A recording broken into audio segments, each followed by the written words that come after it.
Your reserve chute, so to speak, is Jesus Christ, and being able to connect with him. And if you connect with him on a daily basis through the act of taking communion, whether you say it for yourself or you receive it from somebody, and even if you do it just in prayer, you don't even have to do it physically. You can do it in prayer to connect with Jesus Christ, so that you attune your spiritual vibratory field with his. Then, oh my God, that's like that's your armor.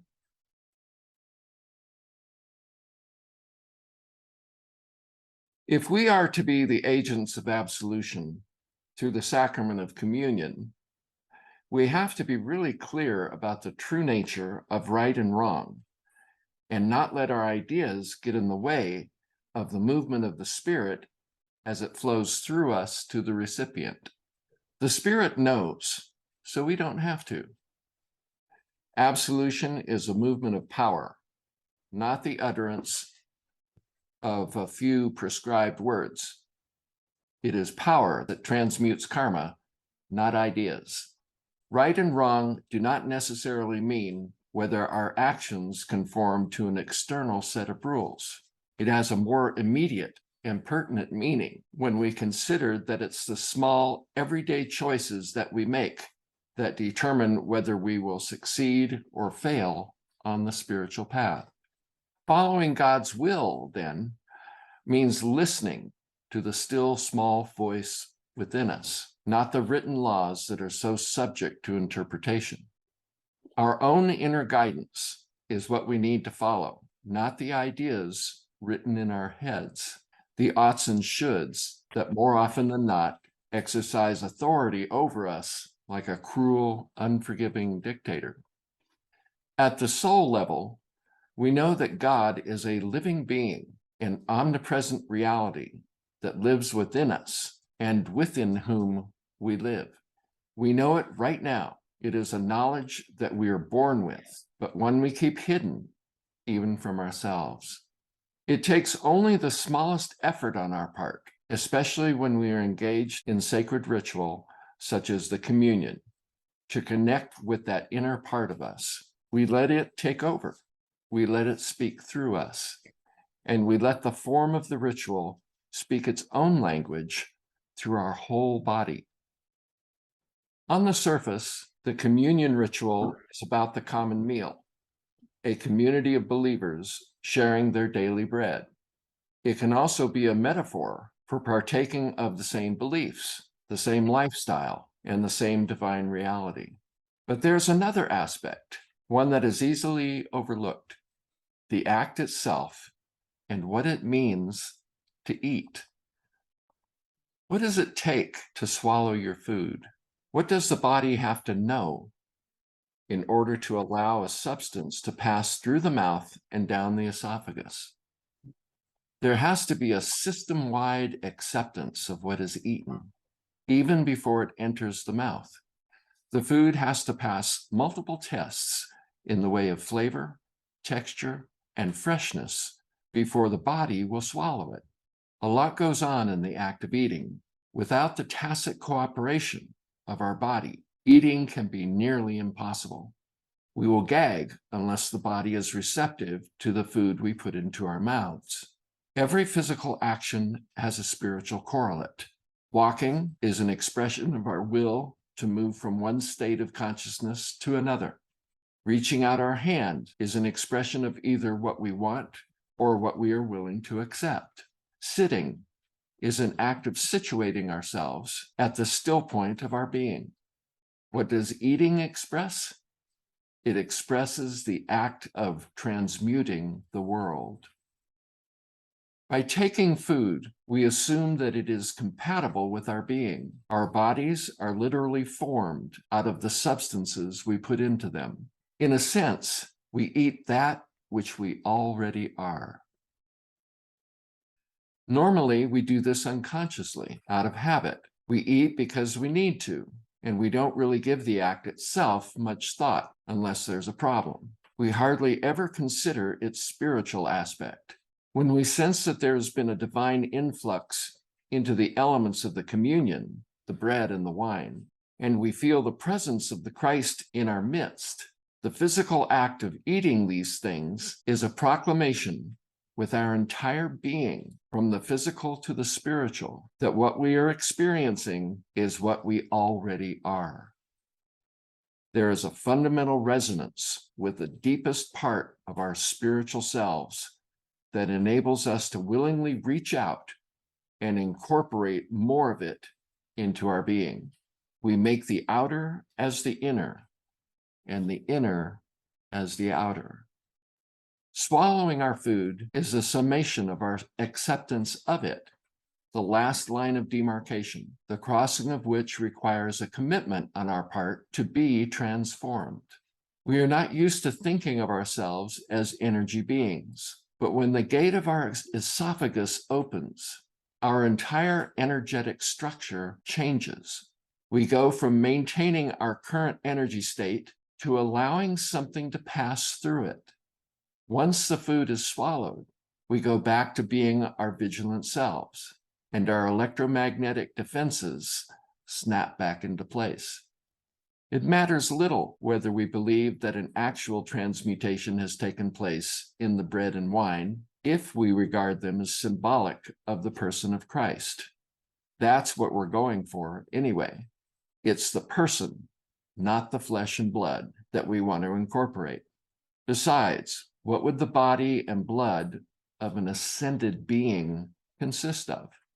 Certainly, it would be an energetic substance, not a physical one. And yet, when we accept these new vibrations into our blood, the soul characteristics of Jesus Christ, our flesh is changed. This is why the sacrament of communion is repeatable. Over time, the transformation of our flesh continues until it is complete.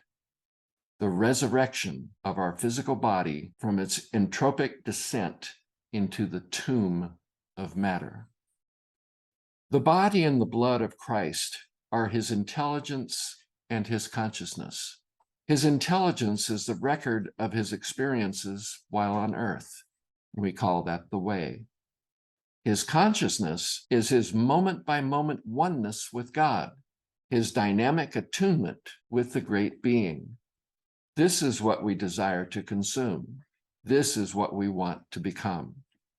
And we don't want to merely suspend it above us, above the altar, or hold it in mind as an ideal. No, we want to enter into it, and we want it to enter into us. The communion is real.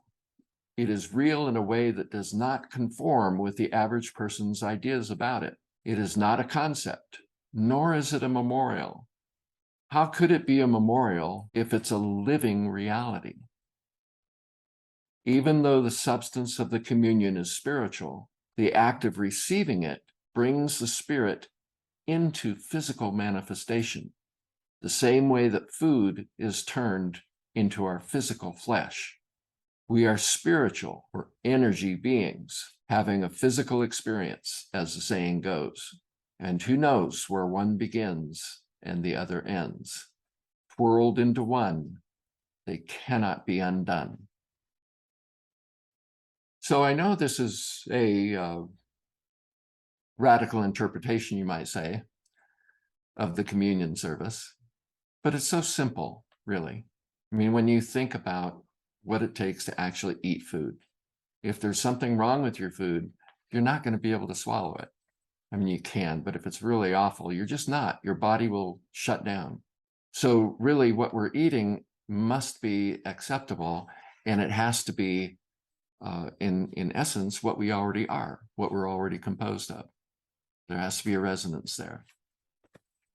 I used to have a problem with communion before because I was thinking it was not good to do it, and then I think I get it. I understand it on a different level now. It's not the actual physical body, like it's it feels to me so energetic. It's like an invisible relationship with a spirit that's happening. I really appreciate the way you wrote this chapter, because it makes me think a lot more deeply about what I of the act of eating and the sacredness of actual eating. But then it makes me want to do communion and have my own little communion ceremony myself, like once a week or something, just for myself, you know? Yeah, and you certainly can. You don't have to be a priest to do the communion. You have to be a priest to serve it to other people. But you can get a chalice and paten and bread and wine. You can approach, and really, I think this is the basic thing that we have to get when it comes to communion, is that Jesus Christ, and I know I don't have to tell you guys this, but Christ is not his last name. Christ is a title, right? It's a station. It's what he does. And as an ascended master, his consciousness really is surrounding the earth. The earth is in essence his body. There has to be somebody, but let's put it this way, there has to be a mediation between the planet Earth and the sun. And just as there's a layer of ozone, that protects us from certain harmful rays, the ultraviolet rays, and also there's a magnetosphere around the Earth, which keeps the Earth protected from solar storms. Without it, we'd all be dead. It would be like trying to live inside of a microwave turned on high. So we have these structures in the physical that always have their correlates in the spiritual. So just as the body of the sun is just the physical body of the Christ being, the being itself irradiates a spiritual essence. And that spiritual knowing, that spiritual power and energy, it's too much for us. Mm-hmm. We would not be able to withstand it. So there has to be not just something, because like the magnetosphere and the ozone layer, those are things, right? They're part of a natural structure, and they have intelligence, but they don't have a consciousness. They're not a spiritual being, but they have the sufficient intelligence to filter the sun's rays and to protect the earth, the planet itself, and all the living forms from those harmful rays. But in order to have a mediator that can protect us from the sheer presence of God, which is too much, it's just too much, there has to be a person to do that. It doesn't have to be Jesus. In fact, before Jesus, it's said that it was Isis. And we're even now in a time period when there will be another changing of the guard. We don't know. And we don't even know if it's going to be one person or if it's going to be a group of people. Even that is unknown. But we're in a transition phase, probably last a few hundred years. But the point is that there has to be a person, a living, conscious being, human being, that has all of the knowledge and experience, soul experience, to act as that mediator. Because what's coming from the sun, from the spiritual body of the sun, the being of the sun, is the software, you might say. It's the information that we need that continually informs our soul, and our soul runs our body, just like an operating system runs a computer. So like our computers are connected to the cloud, they get automatic updates. The human beings are the same way, and all life forms on the planet are continually evolving. And they evolve by learning, right? We learn as we go along, we learn. And as we learn, we change. And as we change, what the information that we then need to receive, it also has to change. So in that sense, God is evolving along with us. So we're in this call and response relationship with the divine, with the overall intelligence that is being funneled down, like a step down transformer, you might say, from the overall intelligence of the Christ being to what we here in the earth. Of course, we live in a huge solar system, in places really big. Maybe not compared with some of the other places in the known universe, but that doesn't matter. For us, it's really big. And it has a number of planets, and there's lots of anecdotes to suggest that all of the planets are occupied. It's just that They live on different planes of vibration. So let me go into this just a little bit, just to kind of give you a sense of this cosmological, this cosmic Christ that we're living in. If you were we know that Venus, the planet Venus, our closest neighbor between us and the sun, it's something like 800 degrees Fahrenheit on the surface. Its atmosphere is mostly methane, I think, or ammonia, just sulfuric acid. Sulfuric acid, right? I mean, how great is that? It's like, that's the last place in the world you'd even want to think about going to. But if you were a being whose body was several octaves above ours, in a fundamental physics kind of way, then that dense cloud cover on Venus might be clear blue sky. The temperature would be perfect. All the substances there would be just the visible form of, to us, it would be visible, but to them, it's probably invisible, you see. So whatever range on the vibratory spectrum you live, that's what you're going to experience. The same with Jupiter, the gas giants. I mean, those things are mostly gaseous, but that's probably just their atmosphere. So that's when we even entertain the possibility that all of what I said is true. And I'm not saying that it is, I'm not saying you have to believe that. You don't have to believe anything. I'm not even sure I believe it, right? But it makes sense. It makes good sense because, well, for me personally, I know that there are different planes of reality because I've seen people that aren't in a physical body, right? I mean, I'm sure you have too from time to time, or you can feel their presence. And so that tells us right away that there are different levels of vibration that people live, and some of them are closer to us and some of them aren't so close to us in terms of vibration, unless we really attune ourselves to them. And unless we can work with a mediator, you see, like a mediating agent that can help us communicate across these barriers, these demarcations of vibratory strata. So that's essentially what we're dealing with on Earth is a vibratory strata in a spiritual sense that filters out, mostly filter out, right? That's what the word filter means. It takes in some things, but not everything. So this overall intelligence that's coming to us from this great being, this solar deity that we term the Christ, it has all the information for all of the planets, but we don't need the information that's pertinent to Jupiter, right? Or to Venus or any of the other planets. We need the information that's pertinent to Earth. So there has to be a mediator between us and this great being. And that mediator has to have that experience on many different levels in order to, he has to reach way higher than we're capable of reaching, and actually way lower also. He has to really encompass the full spectrum of this reality we call Earth, this material plane. In the Bible, when Jesus died on the cross, it says he descended into hell. Where's that? Well, the key to it is that he descended, right? He descended. He went down in vibration to those realms that are still part of the earth plane, but are beyond our sensory perception, even our spiritual sensory perception, below us. So there's more here on this planet than, vastly more than what we're aware of. Even the most psychically and spiritually attuned of us. It boggles the mind.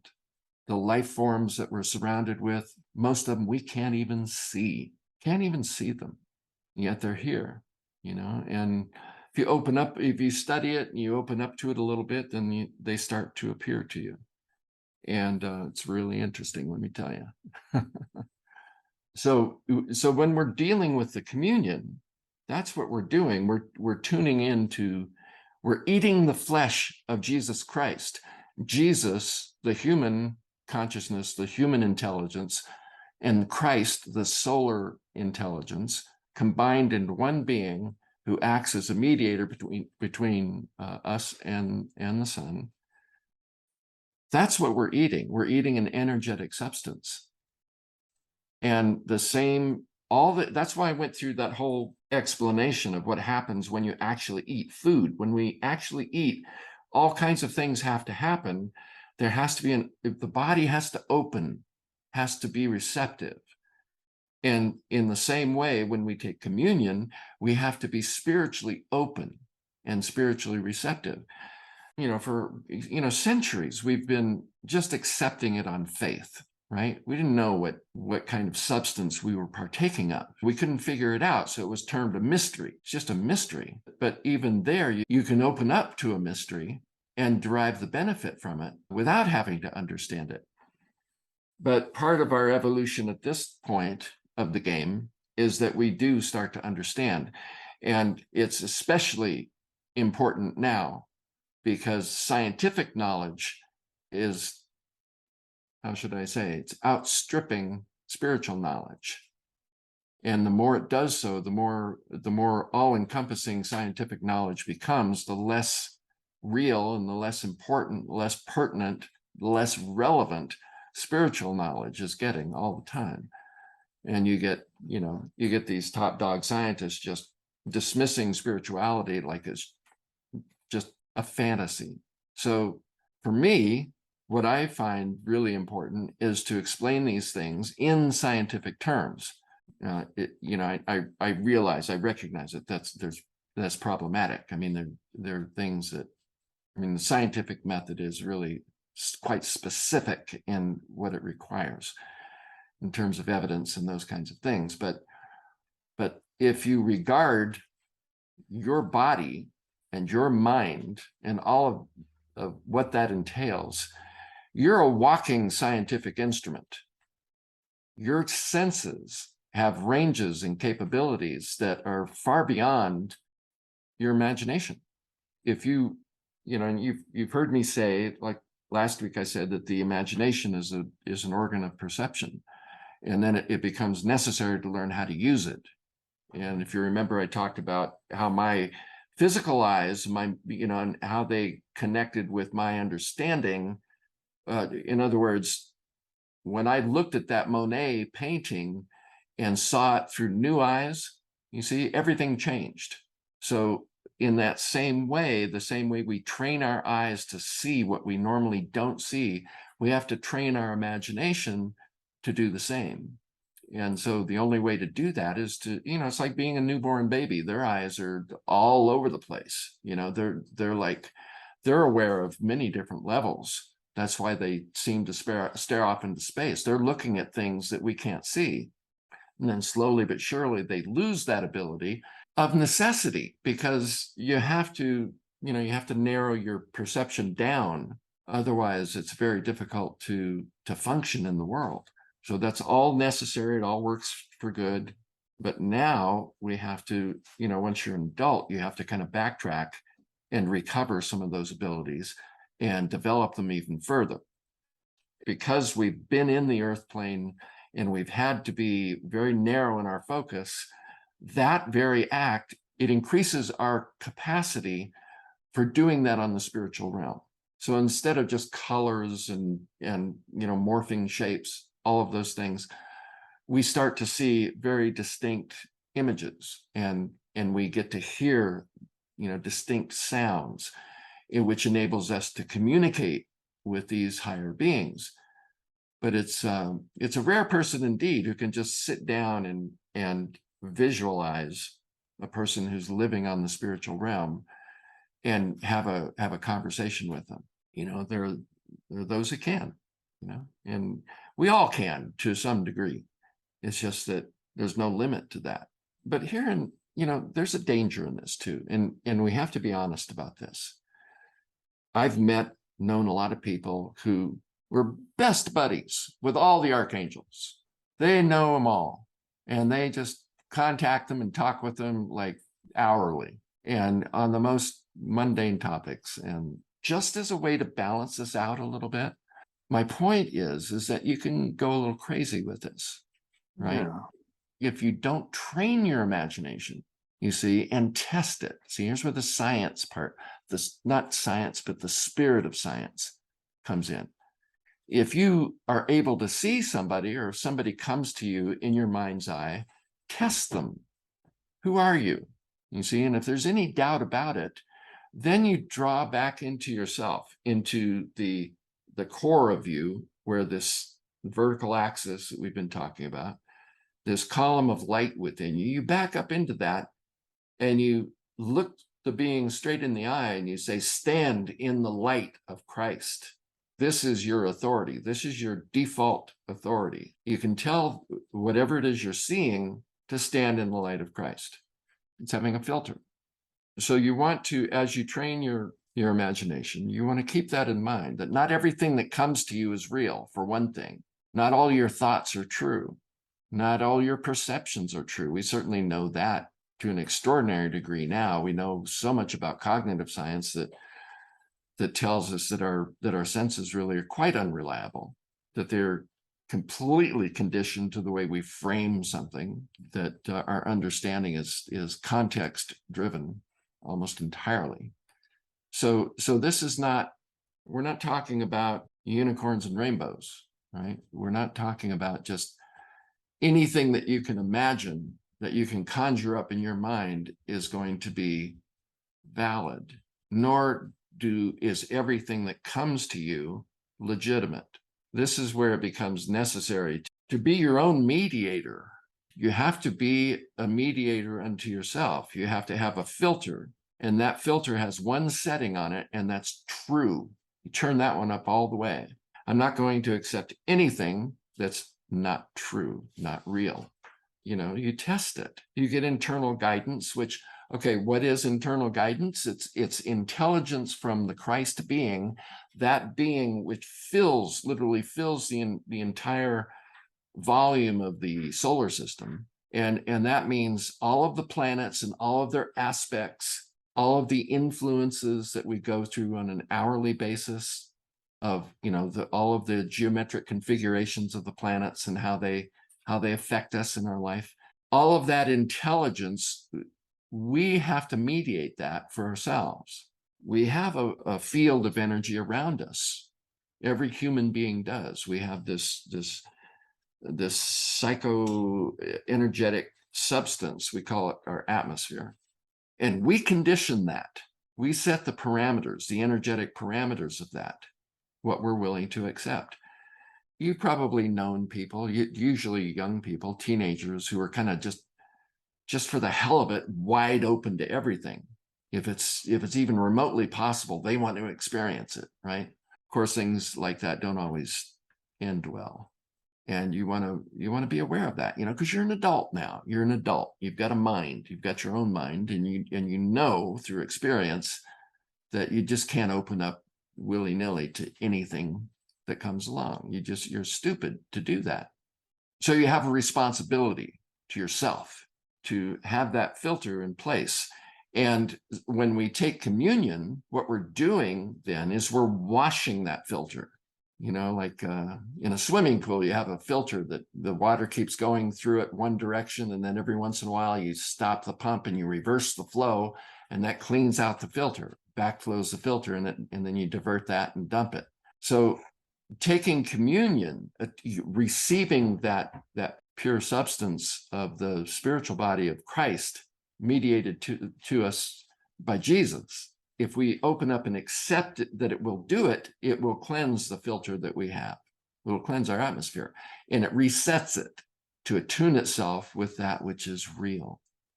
Michael, that was a precise explanation of what happened with me as I took communion in the Christian community of Cleveland. Because of earlier drug use or whatever, I had been open to all kinds of things, you know, like and having psychic experiences that were out of control.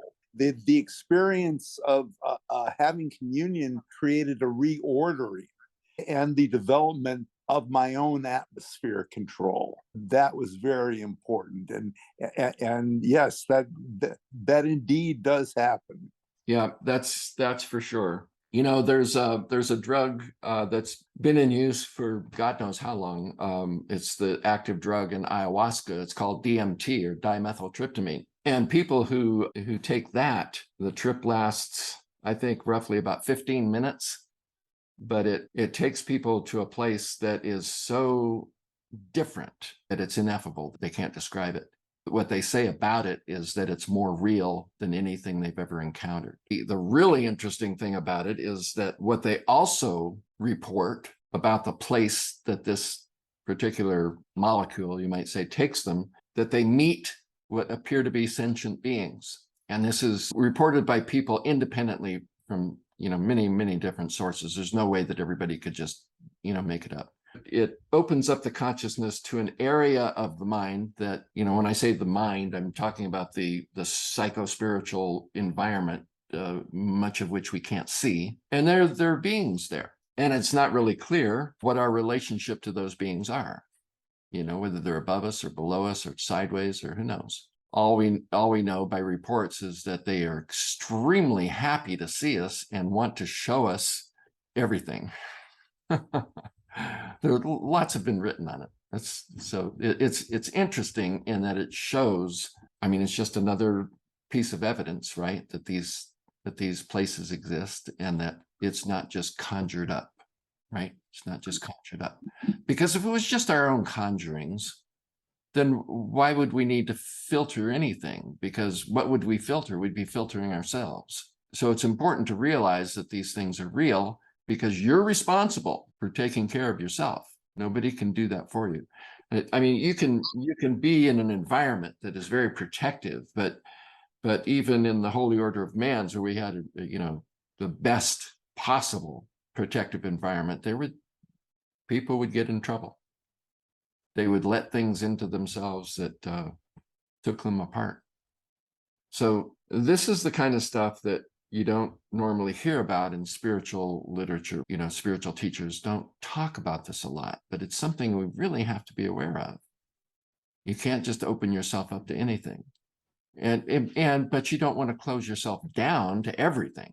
So it's kind of a neat dilemma, let's say. But the answer to the dilemma is Jesus Christ. This is where I feel like I should have a Bible in my hand right now, If you believe in the Lord, you will be saved. Well, God damn if that's not true. So it really is, you need a wingman. As I said in Top Gun, you need a wingman. You need people to watch out for you, to watch your 6 and your 12 and your 3 and your 9. You got to have somebody all around you keeping an eye out for you. And you have to have a living relationship with that being. You have to really reach up, develop a relationship with Jesus Christ. And there's no better way to do that than with the communion. It's like a form. The word egregore, like when Jesus said, "In my Father's house there are many mansions." Jesus is not the only being out there that works with us. There are lots of people that work for him, right? And so, he's kind of the top dog, you might say, and he's got a lot of people working for him, and because he is the mediator, and other people, other schools, and they all have different name for him. It doesn't matter. It's the being himself. Even Christians say, well, his name was really Yeshua. So it doesn't really matter. But the name Jesus does work. I mean, I've been in some really tight places, scary as shit, and all I had to do was call on Jesus Christ, and it really works. Really, really works. So here's the deal. Okay, the more spiritual, the farther down the spiritual path you get, the narrower it gets. The narrower it gets, the more dicey it gets. And that's why people don't do it so much, because it gets kind of dangerous. And you have to realize that. So if you're hanging back, it may be because you're not willing, you're not ready, so you're not willing to venture much further. You want to, kind of consolidate your gains and kind of get stuff under your belt so that you can proceed further, maybe in the next life, maybe in the next few lifetimes. But don't let that keep you from trying. push the envelope. Your reserve chute, so to speak, is Jesus Christ, and being able to connect with him. And if you connect with him on a daily basis through the act of taking communion, whether you say it for yourself or you receive it from somebody, and even if you do it just in prayer, you don't even have to do it physically. You can do it in prayer to connect with Jesus Christ, so that you attune your spiritual vibratory field with his. Then, oh my God, that's like that's your armor. That's your safety net. That's your lifeline. All of those metaphors, they all apply. So you can venture into places, but never go into any place. And I'm talking in the inner worlds now. I hope you understand that. Never go into those places without surrounding yourself with the light of Christ, because otherwise you're just putting yourself at risk. And sometimes you can run into something or have an experience that will mess you up for years. I won't tell you any stories, but it's like there's some things you just don't want to mess around with on your own. You want to go with protection. And so make it just your default setting to, as the Bible says, take on the armor of Christ, which is the light. In the order, we used to say that in order for safe and sane self-realization, you had to have the light. You had to have the light first. Otherwise, self-realization can knock you right off the tracks. It's too much. It's too much. You see too much of reality, and you're not ready for that. And it doesn't matter who you are. There's always something bigger than you, and bigger than you enough that is going to scramble you. And it takes a long time to recover from that kind of thing. It comes a time in everybody's spiritual training where we have to have this conversation, right? You have to have this conversation. You have to get it. You have to get it. Practice controlling your atmosphere. Use the everyday experiences in your life to learn discernment. Don't believe everything you hear. Don't even believe what you see.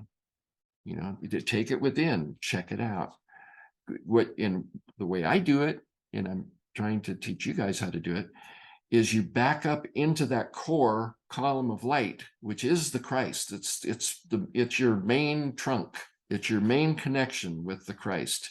And it exists, it lives right within you. And if you go in there and you really be there, and then look out at the world, or listen to the world, or sense in any way you want to, that's your filter. That will bring everything into perspective in a divine way, not an intellectual way. It's not about being smart or what you know or what you've read or any of that stuff. None of that matters. The only thing that matters is whether or not you can connect with the mind of Christ, which is in you. It's like the light bulb asking another light bulb. There's a little slight twist on this anecdote. One light bulb asks the other light bulb, what's electricity? You see, the Christ mind is you. That is you. That's what lights you up. That's what enables you to be alive. It's literally what is comprehending what is being perceived. People tend to personalize that through the filters of what they think they are. Yeah.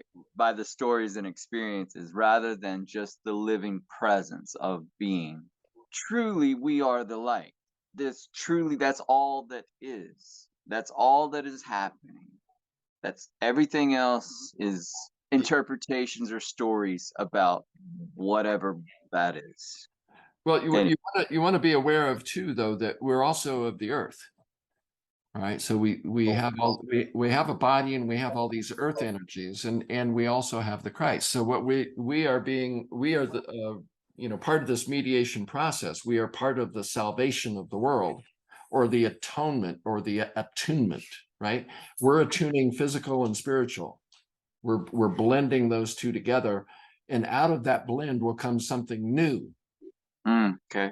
We don't know what that is. That's what the Bible calls the New Jerusalem.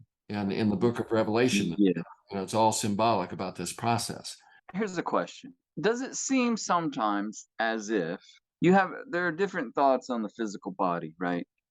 And its processes. And there's this idea that one is to perfect the physical, every cell, all trillions of them, till they're Christ christened, so to speak. But there's also, it seems like perhaps, possibly, that the scaffolding, which is the physical form, is built to a certain point, and then it is like a cicada, so to speak. It's like it's it serves its purpose to the point, and then at the great work, what you're talking about, the New Jerusalem, which we don't know what it's going to look like, but we're on this verge of evolution where the physical form has served its purpose, and it gives birth to the, call it the fifth dimension, whatever you want to call it, to the inner Christed being. And then the physical form falls away. And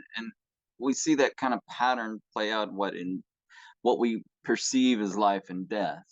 It seems sometimes that people who have what we consider a negative thing, like a disease process, not survivable physically condition, we tend to look at the body and death and disease as this terrible thing and something that needs to be overcome, and it's the sins of the world, and it's all of these negatives.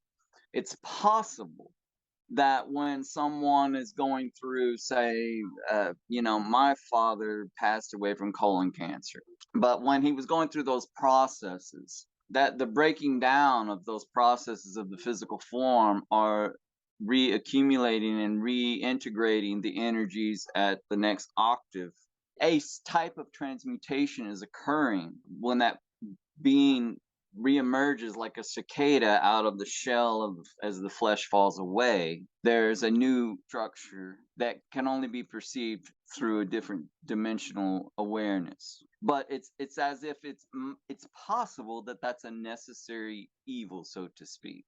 Yeah, we're not really sure. I mean, I'm sure there are a lot of people who've written on it, but my understanding of it is that these bodies were here before we got here. In a fetus, for instance, the soul kind of comes in and goes out, comes in and goes out, and makes adjustments. Right. It's because if it came in all at once, it probably would just disrupt too much of the cellular development. I'm speculating now. Okay. So yeah, we know that the body has a lifespan, and thank God, right? Thank God we're not here forever.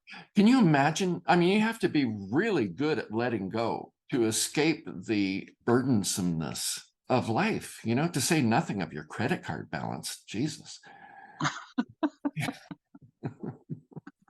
I mean, there has to be a reset, it has to fall apart so that you can come back and start fresh, right? It's cyclical. That's what cycles are for. Death and rebirth. That's absolutely not only essential too, but an intrinsic part of the whole experience is this cyclical nature of growth, development, demise. It all has to be there. So at some point, the body is going to wear out, and the body has its own agenda. It says, it's going to say at some point, okay, that's enough. Nothing more good can come of this. So let's pull the plug and do something else. And all those mechanisms are kind of in place. There's a lot to this. And so our best option, we want to study, we want to understand as much as we're capable of understanding. And we're always pushing the limits with that. But understanding this stuff is not necessary to live a healthy spiritual life. If you just take the basics, which are beautifully laid out in all the Christian myths and the Old Testament myths too, they all describe this growth and development and realization and then return, the birth, the death, the resurrection, and the ascension. See, and there's a complete cycle there that's always spiraling upwards. And that's kind of the general pattern that, and you don't have to understand it intellectually to open up to it. That's why we have an intellectual mediator as well as a spiritual mediator. And that's the story of Jesus's birth and death and resurrection and ascension. That mediates for us intellectually, so we don't have to make ourselves crazy trying to understand all the details of it. It's good to do that. I mean, grow your understanding as you grow your spiritual capabilities. But there is a time when you just have to let go of that too, right? You can't understand everything. You don't have to understand everything about water to dive into it. Yeah, our Western culture is dominated by the intellect. We're taught from birth in the West to cultivate and grasp the world via the mind and intellect. On the tree of life, the intellect literally comprises 1/10 of the tree. 1/10, that's the Hode sphere. And yet most people, especially in the Western mind, approach spirituality with it being so skewed, like you're saying, to grasp it intellectually, and it's literally 1/10. If we balanced our approach that way, it would probably be more beneficial for us on the whole, and to be more centrally balanced. The way that we can achieve that is through the feeling. I said communion at the altar for decades, and it's like I never thought my way through it. Then you think after, you kind of think, wow, what happened there? But in the midst of the sacrament itself, there is no thinking going on. That would be a sin. That would just get in the way. That would block the flow. So the act of opening your heart is not an intellectual exercise. It's a heart exercise. You open up your heart and you don't care what it means. You open up to the love of God, which just comes into you, the movement of the Holy Spirit.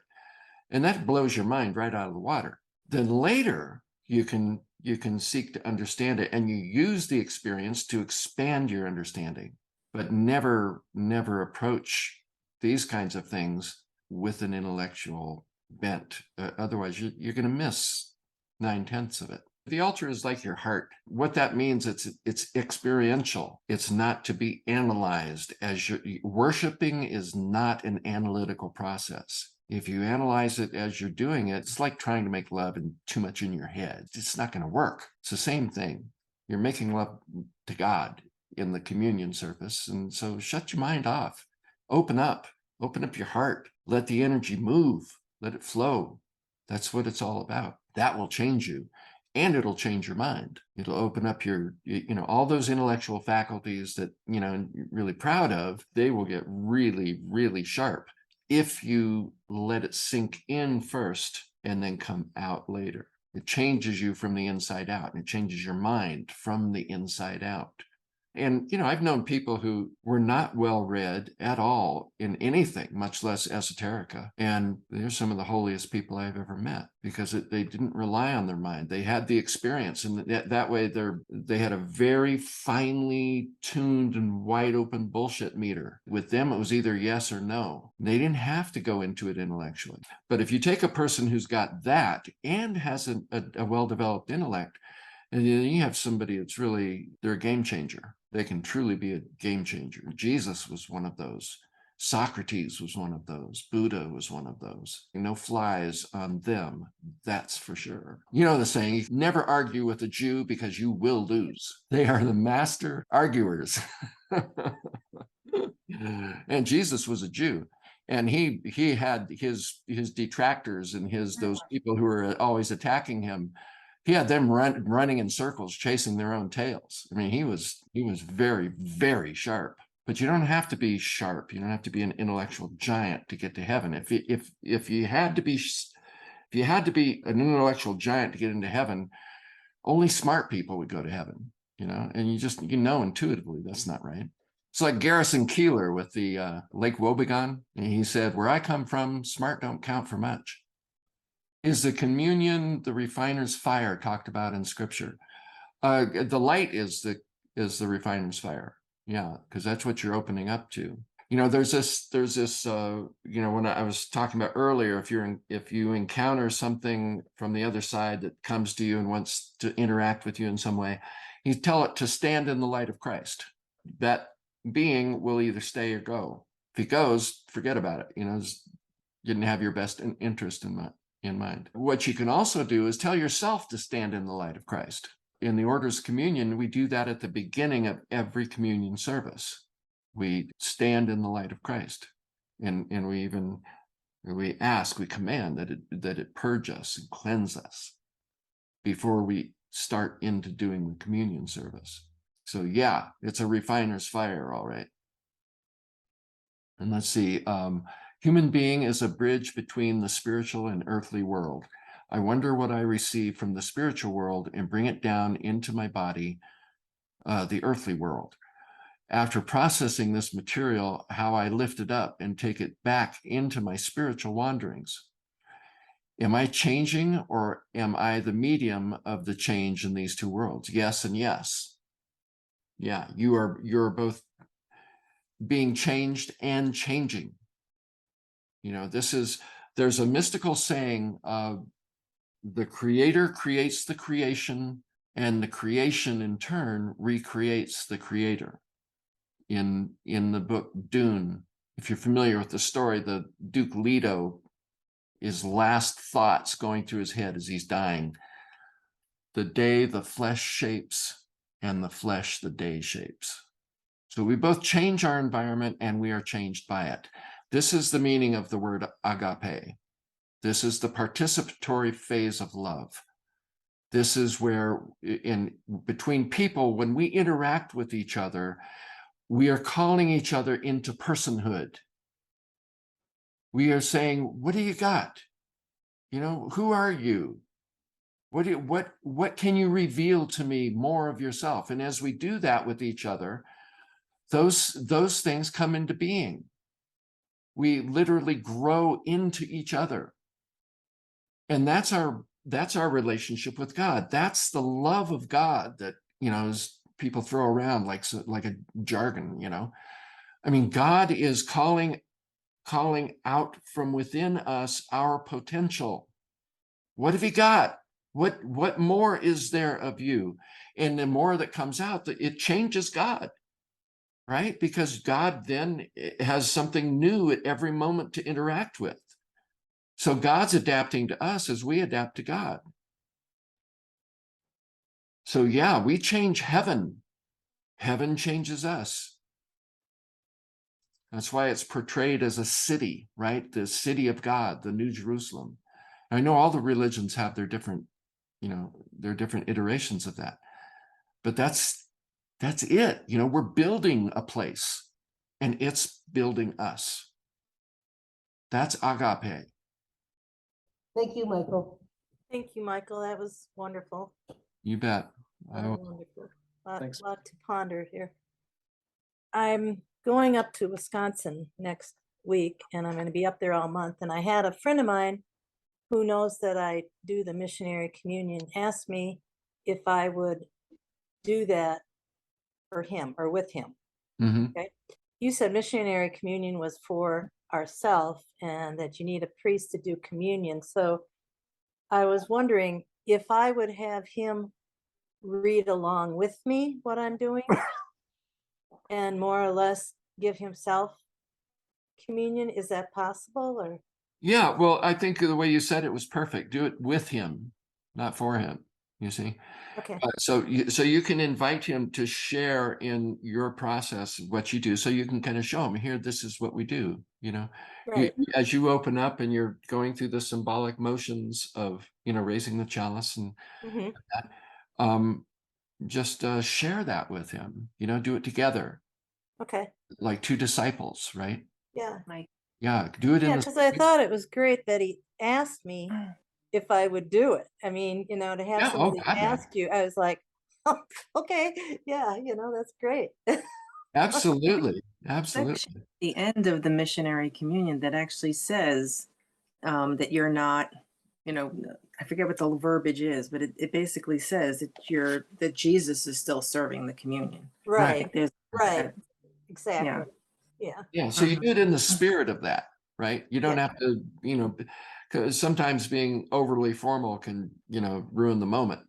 So just do it in the spirit of that. Like we're Yeah. doing this together. Let me show you how I do it, and now you do it the way I do it. You know, that kind of thing. You're showing him, right? Michael, I think there's at least a couple of us here that don't know what the missionary communion is. Yeah. What is it?